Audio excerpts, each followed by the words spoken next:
समय नहीं आया तो कुछ भी नहीं होने का है। आप जिस उद्देश्य को लेके मनुष्य योनि में आए हैं वो आपको जख मार के करनी ही पड़ेगी। एक आपको उदाहरण बताए। आप महोदय खड़े होंगे, थोड़ा आएंगे, हम कुछ बोलो तो नाराज तो नहीं होंगे? गड़ी वड़ी क्यों उतार दिए हैं? हाँ, जिसका खराब समय हो वो समय देखे यहां आने के बाद। ये क्या है? सुसाइड नोट है। 3 रविवार पहले, 4 रविवार पहले, इधर खड़े रहो बामन, इधर खड़े रहो। 3 रविवार 4 रविवार पहले ये चर्चा हुई थी। तू कितनी बार सुसाइड का सोच के यहां आया है?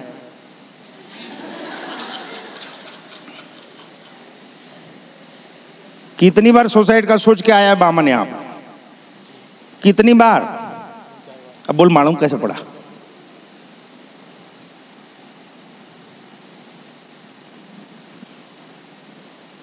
अगर मरना ही है तो यहां क्यों आ रहे थे? बहुत सी जगह है मरने के लिए। फिर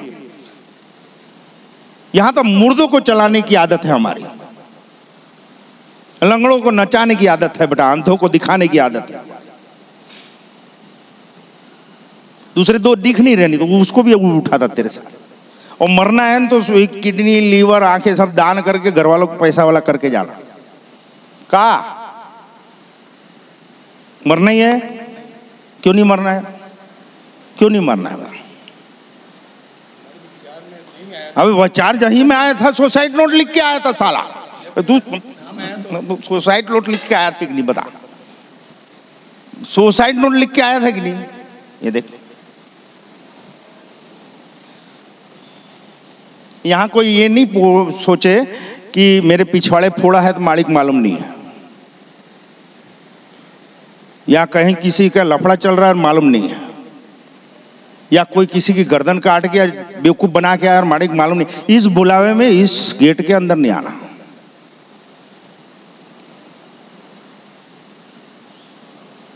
अमूल्य जीवन है बेटा।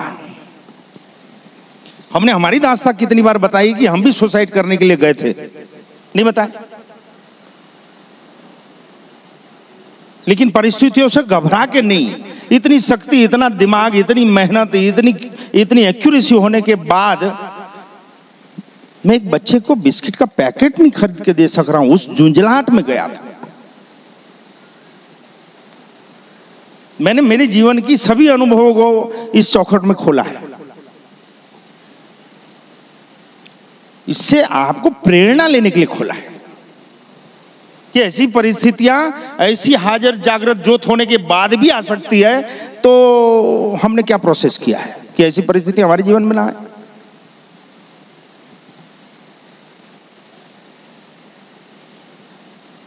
बुरा लगा? बैठ जा। ऐसी परिस्थिति नहीं आएगी ऐसा नहीं है बेटा, आएगी, आनी ही चाहिए।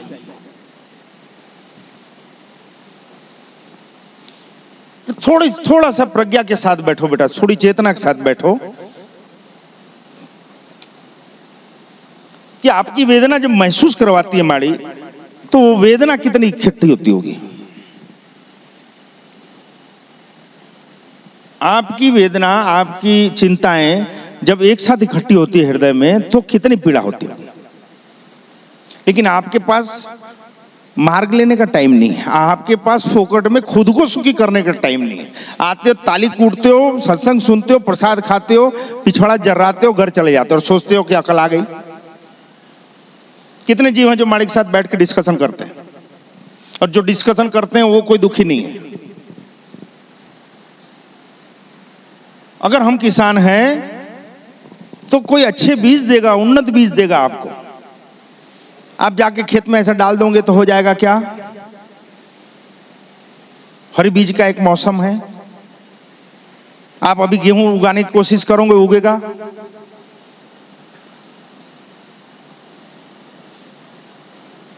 हर चीज का, हर बात का, हर बीज का, हर सत्य का एक मौसम होता है। उसके लिए हमको धीरज रखनी पड़ेगी, लेकिन हमको प्रोसेस नहीं करनी। फिर तैयार माल खाओ, हाइब्रिड वाला।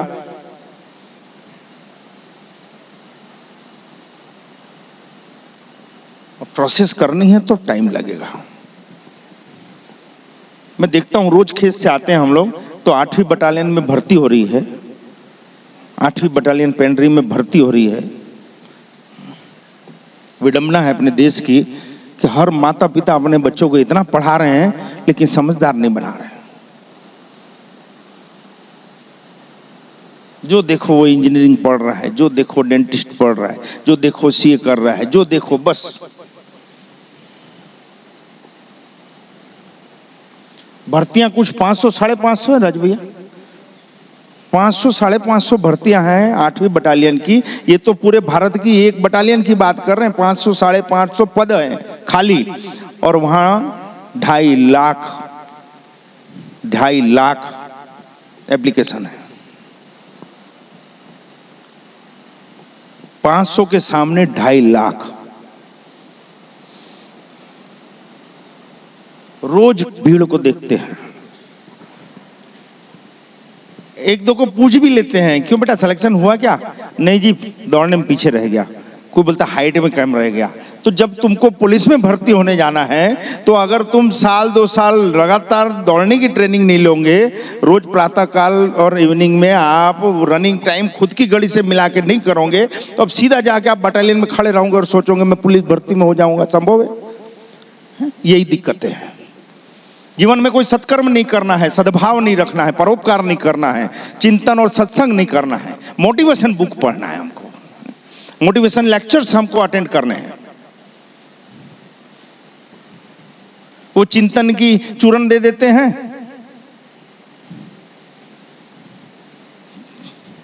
कुछ फंडे दे देते हैं, वो फंडे में से अंडा निकलता ही नहीं, और ये अंडे का फंडा समझ नहीं आता। मोटिवेशन गुरु लोग पैसा वाले हो जाते हैं, वो क्लास अटेंड करने वाले वो रट रट के फिर वैसे ही हो जाते हैं। अच्छा एक बात बताओ, अगर आपको पेपर में आयुर्वेद का नुस्खा दिया जाए कि ये करने से आपको सर्दी नहीं होगी, तो नुस्खा पढ़ने से सर्दी मिट जाएगी क्या? है क्यों नहीं मिटेगी भाई? लिखा है, हम पढ़ रहे हैं। वैसे हम मोटिवेट की बहुत सारी पुस्तकें पढ़ते हैं, लेक्चर अटेंड करते हैं। हम आइंस्टीन की बुक पढ़ते हैं, हम बिल गेट्स की बुक पढ़ते हैं, लेकिन उसने जो ऐसी तैसी कराई वैसी करवाते हैं क्या? उसने जो विपरीत परिस्थितियों का सामना किया उसके बारे में चिंतन करते हैं क्या? हम ये पढ़ते हैं कि फलाना मतलब धीरूभाई अंबानी जैसे पैसे वाले कैसे हुए, पत्ते खेल खेल के। टाटा जैसे क्यों हुए, बिरला क्यों बन गए।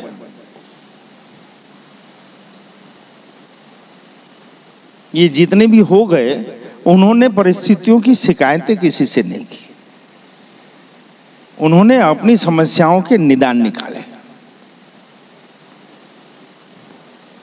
और ऐसी परिस्थितियां नहीं आएगी ऐसा नहीं है। कृष्ण स्वयं साक्षात थे, तो क्या अर्जुन को समस्या नहीं आई?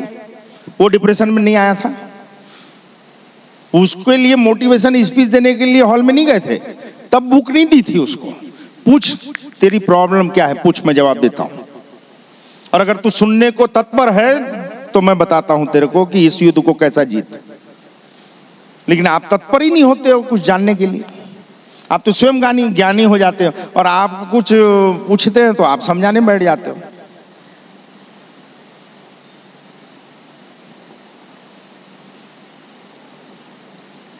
माड़ी व्यक्ति नहीं है, व्यक्ति के साथ माड़ी है।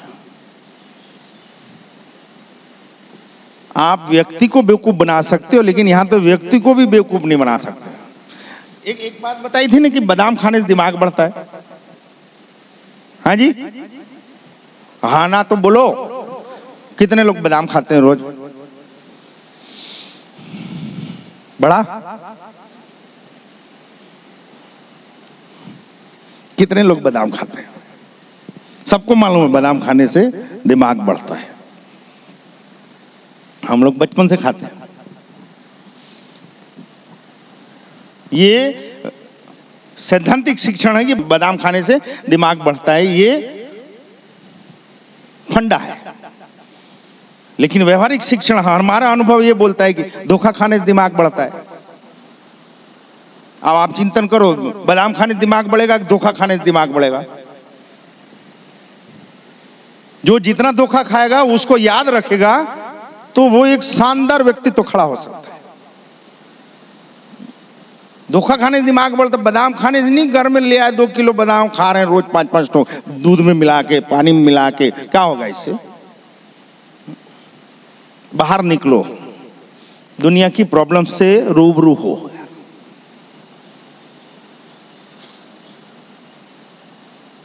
क्या देख रहे हैं ऐसा? और कहीं धोखा नहीं मिल रहा है तो इधर आओ, हम देते हैं। धोखा नहीं, धोखा देंगे। गुजराती में धोखा नहीं समझेंगे।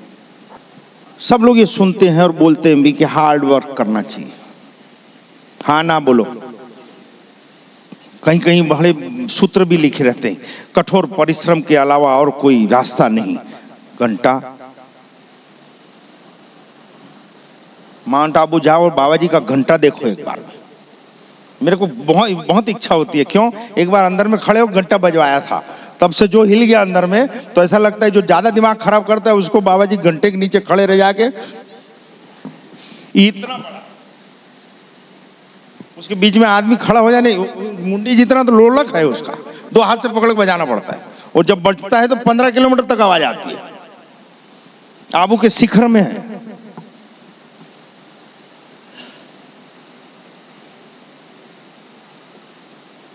कितने लोग देखे? तो बजाए घंटा। ये देख,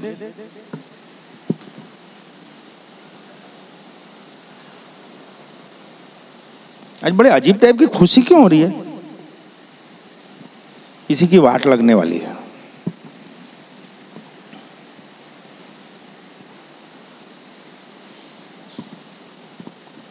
कभी ये मत सोचो कि हमको नुकसान नहीं होगा, धोखा नहीं होगा। अगर आप मजबूत होना चाहते हो, आप सफल होना चाहते हो, तो हर परिस्थितियों को स्वीकार करो। स्वीकार करने की शक्ति को बढ़ाओ।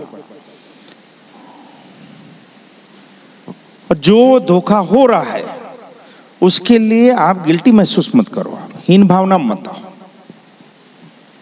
लेकिन एक गलती, एक धोखा जीवन में दूसरी बार नहीं। एक व्यक्ति से 2 बार धोखा नहीं, एक गलती 2 बार नहीं, एक नुकसान 2 बार नहीं। ज्यादा नहीं साहब, 1 साल 2 साल के अंदर आप खुद के अनुभवों की लिस्ट देखेंगे, खुद की आप आंतरिक ताकत को महसूस करो। लेकिन हम हर समस्या को लिए पड़ोसी को पूछते हैं, तथाकथित समाज के बुद्धिजीवियों को पूछते हैं, भले उसके घर में कलह होती रहे, लेकिन हमारे घर में शांति कैसे हो, ऐसे हम पूछने उनको जाते हैं। और सफलता से निकालने का मार्ग आपको वही दिखा सकता है जो सफल होकर शिखर में बैठा है।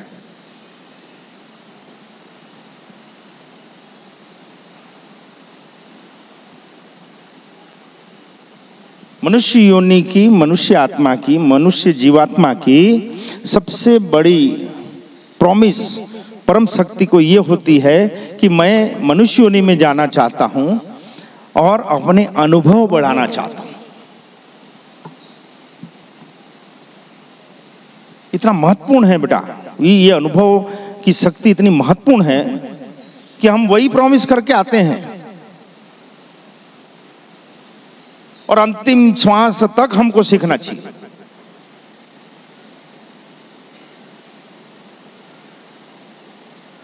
इसको हम आप्त ज्ञान बोलते हैं, लेकिन हमारी आदत हो गई है प्राप्त ज्ञान की, एक मेथड की, एक परिभाषा की हमको आदत हो गई। कई लोग ऐसा लिस्ट बनाते हैं कि ये साल हमको ये अचीव करना है, इतना पढ़ लेना है, इतनी डिग्रियां ले लेनी है, इतना बिजनेस में हमको मुनाफा करना है या इतनी बिक्री करनी है। ये अच्छी बात है, लेकिन मेरे यार ने मुझको ये सिखाया है कि तेरी औकात कर्म करने की है। उसके फल की औकात तू नक्की नहीं कर सकता। मेरे दोस्त को जानते हो ना आप?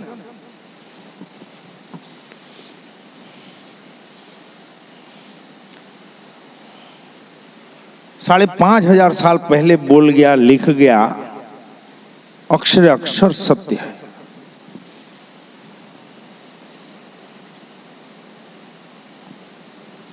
कर्मणे मां फलेषु कदाचिता वाला जो श्लोक आता है कि हम सिर्फ और सिर्फ अपनी चेतना से, अपनी शक्ति से कर्म करने का अधिकार रखते हैं। फल के लिए हमको चिंता नहीं करनी चाहिए। कोई कितनी भी मेहनत करे, कितनी सजगता से वो अचीव करने के लिए हम लोग ये बात करते हैं। कई बार खेत में हम लोग ये बातें करते हैं माड़ी के साथ। माड़ी तब मूड में रहते हैं, कोई गलती ना करे तब तक। कि हम लोग ऐसी 10 चीजें बनाए कि भाई ये करेंगे तो व्यवसाय बढ़ेगा, ये करेंगे तो नौकरी में पदोन्नति, ये करेंगे तो ये करेंगे, ऐसे 10 हम पॉइंट लेके बैठे हैं। अगर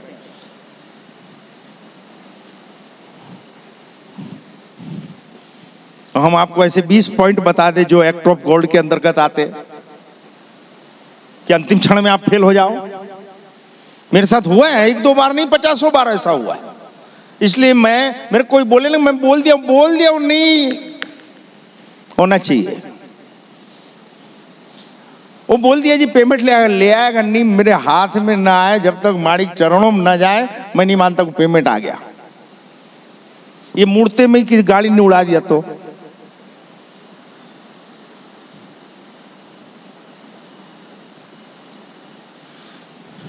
अतिवृष्टि हो गई, बाढ़ आ गई, मान लो हम धंधे की सब पोजीशन है, एक बात है नौकरी की, किसी भी व्यवसाय में हो, नौकरी में हो, तो अगर बाढ़ आ गई और नुकसान हो गया तो क्या वो हमारे आपके बस में? अकाल पड़ गया तो क्या वो हमारे आपके बस में? आग लग गई, शॉर्ट सर्किट हो गया,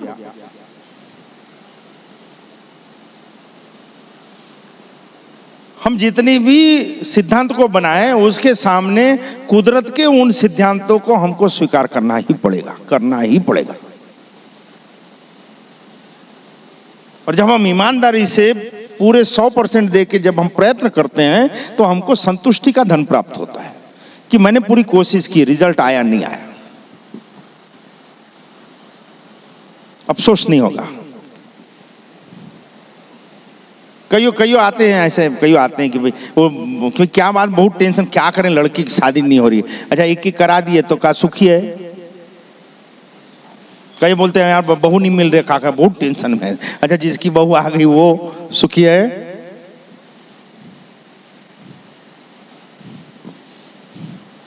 अरे तू अपना काम कर यार, हर जीवात्मा का अपना सोल पार्टनर है। हर आदमी की अपनी औकात निश्चित करके आया हुआ है।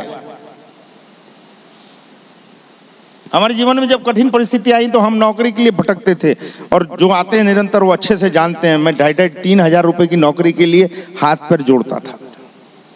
सामने वाले पूछते थे कौन सा काम करोगे, मैं से ये निकलता था आप जो करवाओ साहब। तो कहीं से मेरे को ये सुनने मिलता था यार सब काम करते हो, ऐसा आदमी नहीं होना आपको। तो दूसरे के पास गया, वो बोले आपको वॉचमैन का चलेगा? उसका बाप बोलता है सुपरवाइजरिंग में चलेगा साहब। अरे यार वॉचमैन का भी चलेगा, सुपरवाइजरिंग चलेगा, ऐसा 2 काम वाला नहीं होना। एक जगह गया, कुछ डिस्प्यूट हो रहा था ऑफिस में, मेरा जब इंटरव्यू लिया जा रहा था तो वो डिस्कस कर रहे थे, कुछ गड़बड़ बिक्री खरीदी में था कुछ कहीं, तो वहां मेरे मुंह से रहा नहीं गया। क्यों? साला खून में है तो कैसा करेगा? अब गधे को बीच में बैठा रहो, शेर तो शेर ही होगा, वो ढेंचू थोड़ी निकलेगा, दहाड़ेगा ही। वो मैं भूल गया कि मैं इंटरव्यू देने आया। मतलब साहब एक बात बताऊं, ये यहाँ गलती हुई, इसको थोड़ा सा मैनेज कर लो, प्रॉब्लम सॉल्व है। ऐसा देखते हैं कैसे आना हुआ। मैंने साहब नौकरी के लिए। उसका बाप बोलता है ये प्रॉब्लम 2 दिन से डिस्कस कर रहा है, खड़े खड़े बता दिया, ऐसा आदमी हमको नहीं होना भैया।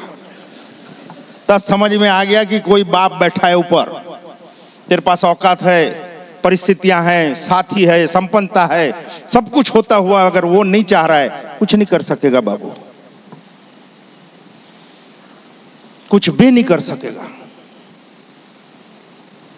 और उसकी 1% इच्छा है अगर कि तेरे को वो देना है, तो तू 99% नहीं जानता कुछ भी, लेकिन फिर भी वो तेरे को करके दे देगा। स्वीकार करो, परम सत्ता को स्वीकार करो, चाहे जिस नाम से स्वीकार करो। उसको गुरु कह के स्वीकार करो, काली, दुर्गा, राम, कृष्ण, इससे कोई फर्क नहीं पड़ता, लेकिन उसको उसकी सत्ता को 100% आप स्वीकार करो। उसमें 99.999 नहीं। अच्छा एक बात बताओ, आप लोग कभी न कभी मां बने हो, आप लोग 50% प्रेगनेंसी लेते हो क्या? हाँ जी, होता है क्या ऐसा कि 25% गर्भ धारण किए हैं जी? अभी होता है क्या? 75%, 99%? प्रेगनेंसी है, प्रेगनेंसी नहीं है। Got it? समझ में आ रही है कि भाई मेरे को श्रद्धा है, श्रद्धा नहीं है, ये थोड़ी प्रेगनेंसी है, नहीं होता ऐसा। या तो श्रद्धा है या श्रद्धा नहीं है। यहां तो हम ताली कूटेंगे यार, हम इतने दिन सारे माड़ी कुछ, माड़ी किसी के बाप नौकर नहीं है, एक बात बता दें। और आप जहां भी नौकरी करते हो, धंधा करते हो, उसकी कुछ आचार संहिताएं होती है, उसके नियम होते हैं। राजू भैया मेरे को समझा रहा था कि कहीं ना कहीं कोई नौकरी करेगा, साला गुलामी तो करनी पड़ेगी। तो जब गुलामी करनी है तो ये जो मैं सोचता था वो मेरा बच्चा अब सोचता है कि साला 20,000 25,000 किसी के पास लेने जाओ तो उसके लल्लू चप्पो करो, भैया बाबा जी हाँ में हाँ मिलाओ, 2 घंटा गर्दन दुख जाती है ऐसा। तब 20-25,000 दे, इतना अगर गर्दन उसके सामने झुकाएं तो, उनकी खुशामद करें तो। और प्रकट है माड़ी धाम, इसका परिणाम है। और हम तो माड़ी बोलते थे, ऐसा बोलते थे, अगर झुकूंगा तेरे सामने झुकूंगा। और द्वापर में किया था कि द्रौपदी नंगी होने को आ गई, 1 पीस पे रहने लगी, तब चीर पूरने लगे। ये गलती अभी नहीं करना। आपको देना है तो अभी जवानी में देना, जब होश हो, ताकत हो, कुछ करने की समय हो, सारा कब्र में पैर लटक रहे हो, तब दया करो तो क्या कर लेंगे हम। और इसलिए सबको बोल रहे हैं बेटा, जब जवानी हो, हमारे में जोश हो, उमंग हो, मस्ती हो, तब धर्म मार्ग को पकड़ना। और आप ना पकड़ सके तो आपकी संतानों को पकड़ाओ। आप जिस भी संप्रदाय से जुड़े हो उसके ग्रंथों का चिंतन चालू करवाओ। और नहीं कर सकते तो कोई ऐसे अनुभवियों के पास बिठा लो, क्योंकि हमारी पीढ़ी खराब हो गई, पीछे तो सुधार लें।